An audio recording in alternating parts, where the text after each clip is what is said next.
Hello guys, അപ്പോൾ ഇന്നൊരു Sunday morning വ്ളോഗാണ്. അപ്പോൾ ഇതാ ഞാൻ രാവിലെ 5:30 നീച്ചു ഗൈസ്.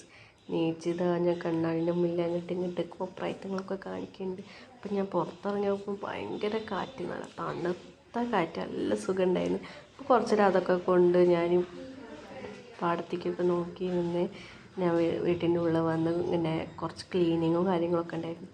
അപ്പം ഞാൻ വേഗം അടുക്കള ക്ലീൻ ചെയ്ത് അടിച്ചുപൊടി ഒക്കെ സെറ്റാക്കി. ഈ വേസ്റ്റ് കൊണ്ടിടാൻ മാത്രമേ ഉണ്ടായിരുന്നുള്ളൂ. വേസ്റ്റ് പിന്നെ കുറച്ച് തണുപ്പൊക്കെ മാറ്റി കൊണ്ടിടാമെന്ന് വിചാരിച്ച്. അപ്പം ഞാൻ വീണ്ടും വന്നപ്പോൾ നല്ല ശക്തിയിലൊക്കെ കാറ്റ് വീശണമായിരുന്നു. അപ്പം ഞാൻ പിന്നെയും പോയി നോക്കിയതാണ്. നല്ല കൂളിങ്. അതിന് ഞങ്ങൾ കുളിച്ചൊരുങ്ങി അമ്പലത്തേക്ക് ഇറങ്ങി. ഈശാൻകുട്ടി ഇതാ അമ്പലം തൊഴുതിറങ്ങിയതിന് ശേഷമാണ് വീഡിയോ എടുത്തിട്ടോ. പിന്നെ ചായ കുടിക്കാൻ കയറി. വിശന്നിട്ടാണ് ചായ കുടിക്കാൻ കയറിയത്.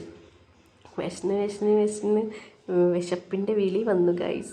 എന്നിട്ടും ഞങ്ങൾ ദോശ വന്നില്ല. ഞാനൊരു നെയ്റോസ്റ്റും ഏട്ടന് നെയ്റോസ്റ്റ്, ഈശാന് പൂരിയാണ് പറഞ്ഞത്. പക്ഷെ പൂരി അവിടെ ഇല്ലായിരുന്നു. ഈശാൻ ഭയങ്കര ബഹളമായിരുന്നു. അങ്ങനെ എന്താ ഗ്ലാസ് കഴിഞ്ഞ് കുറേ കഴിഞ്ഞിട്ടാണ് ദോശയൊക്കെ വന്നത്. എന്താ നെയ്റോസ്റ്റ് വന്ന് ഈശാൻ നെയ്റോസ്റ്റ് കഴിക്കുകയാണ്. അങ്ങനെ ഞങ്ങൾ പുറത്തിറങ്ങി ഇങ്ങനെ ഞങ്ങൾ വീട്ടിലോട്ട് പോവുകയാണ്. അപ്പോൾ ഇത്രേ ഉള്ളൂ. എല്ലാവർക്കും ലൈക്ക്